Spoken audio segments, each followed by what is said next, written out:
Hello everybody, a very good evening to all of you and welcome back to this channel again. I'm your English educator is again here for you with a new session of error detection part 2. Okay, as we have started our series of error detection and I have discussed with you error detection part 1 in the previous video. So before watching this video, go and watch the previous video so that you can get to learn each and everything in detail. Okay, so let's start our today's session. Okay, error detection part 1 हम already discuss कर चुके हैं, आप जाके video देख लीजिएगा। चलेगा, आज कुछ नए सेंटेंस हम डिस्कस करने वाले हैं। तो आज का जो फर्स्ट सेंटेंस है वो ये है, why they did not turn up to the worship.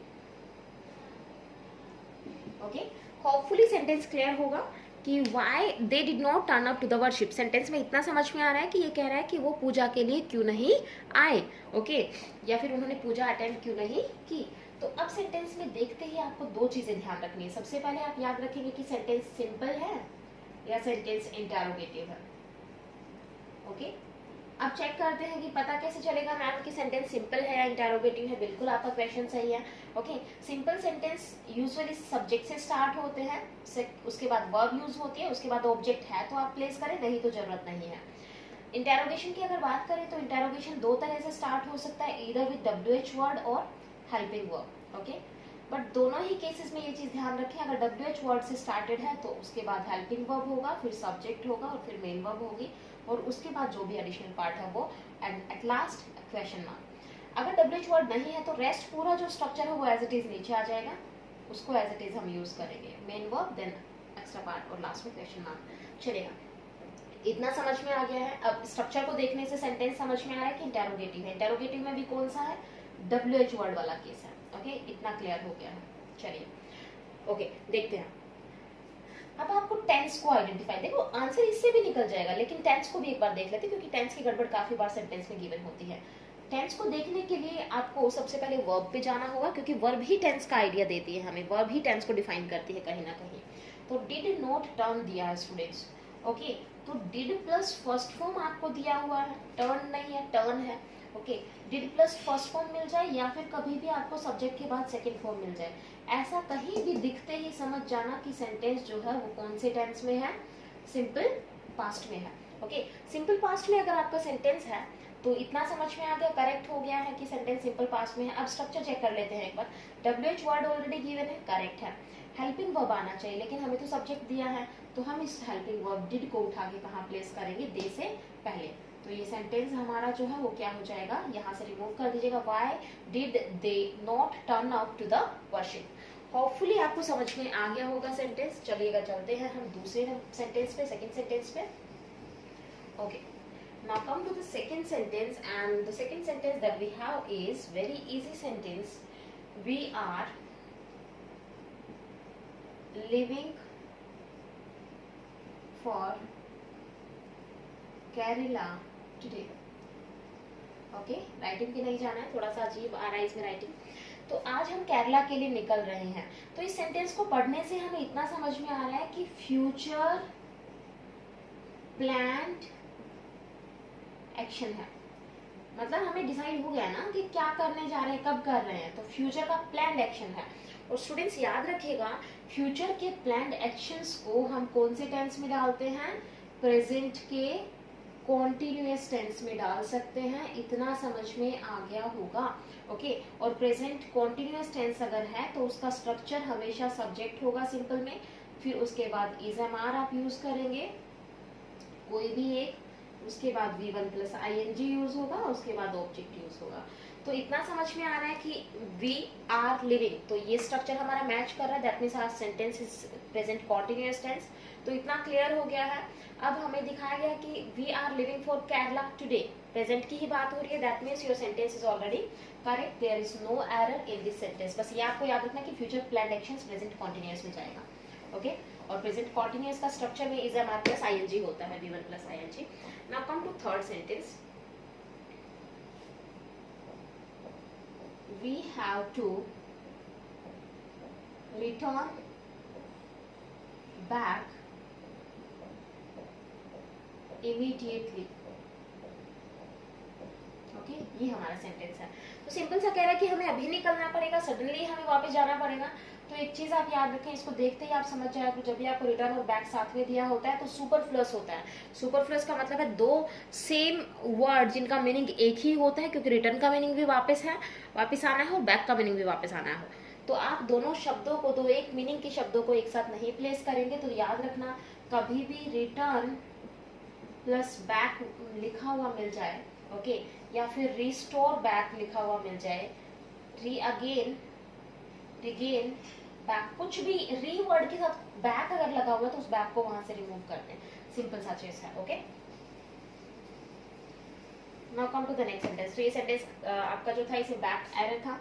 Next sentence that we have is I would accept the offer, okay, if I were you।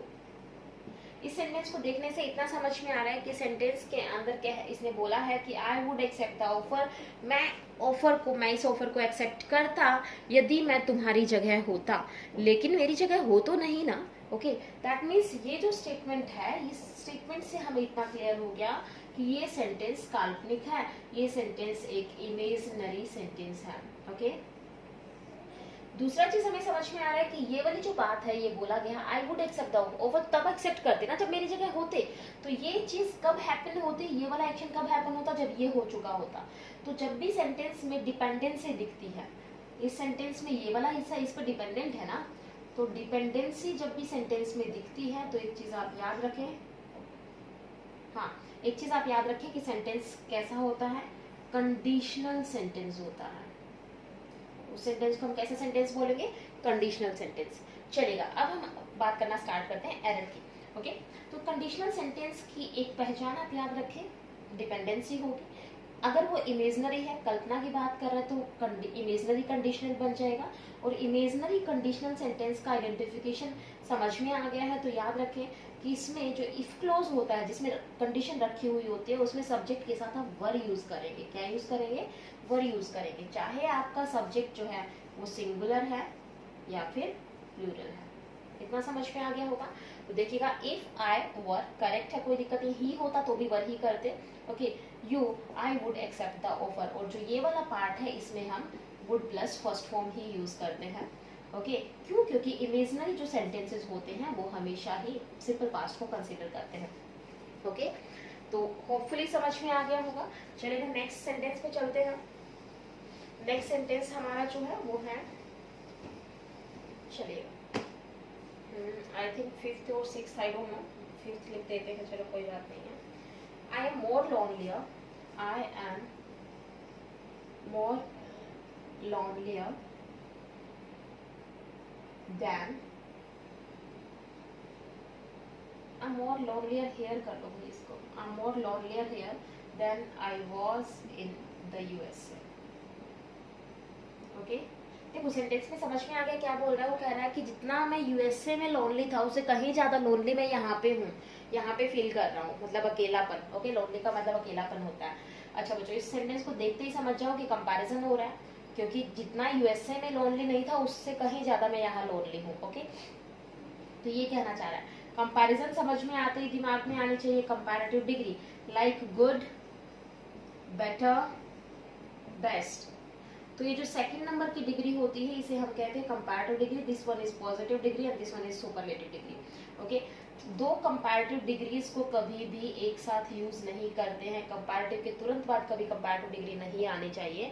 Okay, अब देखो, अब हम क्या करें यहाँ से, अगर हम हटाएं तो क्या करेंगे, मोर को यहाँ से रिमूव कर दो, क्योंकि दो अलग चीजें हैं, दो अलग चीजों के बीच में कंपैरिजन होता है, तो मोर वाली फॉर्म को यूज नहीं करते, ER या IER वाली फॉर्म को यूज करते हैं। ओके, चलिएगा नेक्स्ट सेंटेंस देखते हैं, जो भी है 6th one 7th one।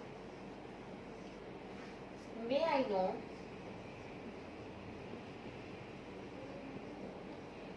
who I am speaking, क्या मैं जान सकता हूँ मैं किससे बात कर रहा हूँ।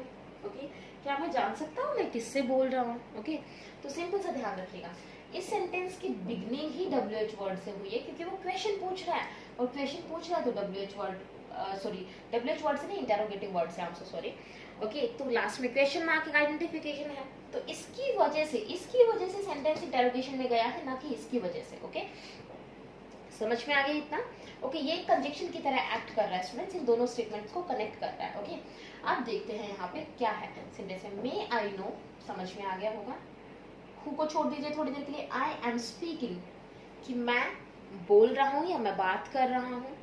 अब आपके दिमाग में आएगा मैं जान सकता हूँ कि मैं बात कर रहा हूँ, तो बात करने वाला तो ऑलरेडी यहाँ पे दिया है, सब्जेक्ट तो ऑलरेडी है कनेक्टिंग स्टेटमेंट में। हमें क्या चाहिए, वो किससे बात कर रहा है। तो इस सेंटेंस के अंदर ऑब्जेक्ट मिसिंग है। ओके, इस सेंटेंस के अंदर क्या मिसिंग है, ऑब्जेक्ट मिसिंग है। ऑब्जेक्ट अगर मिसिंग है तो उस ऑब्जेक्ट के लिए जब भी हम बात करते हैं, एक इस तरह से कनेक्टिंग स्टेटमेंट्स जब होते हैं और हु हुज कुछ भी बीच में हो तो ध्यान रखना, हु जो है वो कनेक्टिंग स्टेटमेंट के सब्जेक्ट का काम करता है। किसका काम करता है, सब्जेक्ट का। ओके, अगर होम को यूज करेंगे तो होम सेंटेंस के अंदर ऑब्जेक्ट का काम करता है। अब ये चीजें समझ में कैसे आएंगी, क्योंकि सेंटेंस में कह रहा है may I know whom I am talking या whom I am speaking. Okay, to लगेगा, to whom I am speaking, कि मैं बात किससे कर रहा हूँ। ओके, टू यहाँ पे होना चाहिए था, मैंने गलती से मिस हो गया था।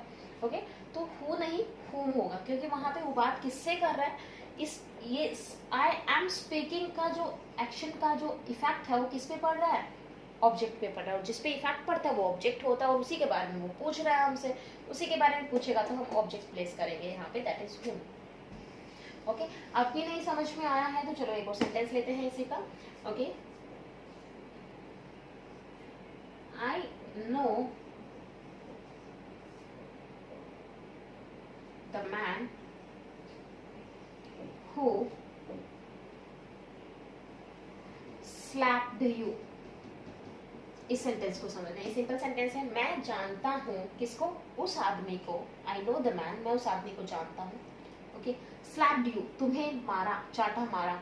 अब आपके दिमाग में आएगा किसने चाटा मारा, तो किसे चाटा मारा नहीं, किसे मारा वो तो हमें पता है, ऑब्जेक्ट हमारे पास है, लेकिन ये एक्शन किया किसने। ओके, तो एक्शन करने वाले के लिए हम whom नहीं यूज करते, who यूज करते, तो सेंटेंस ऑलरेडी करेक्ट है। तो सब्जेक्ट के लिए आप who प्लेस करोगे और ऑब्जेक्ट के लिए आप whom प्लेस करेंगे। ठीक है, नेक्स्ट सेंटेंस हमारे पास है, next one is I don't know students कौन सा है। It is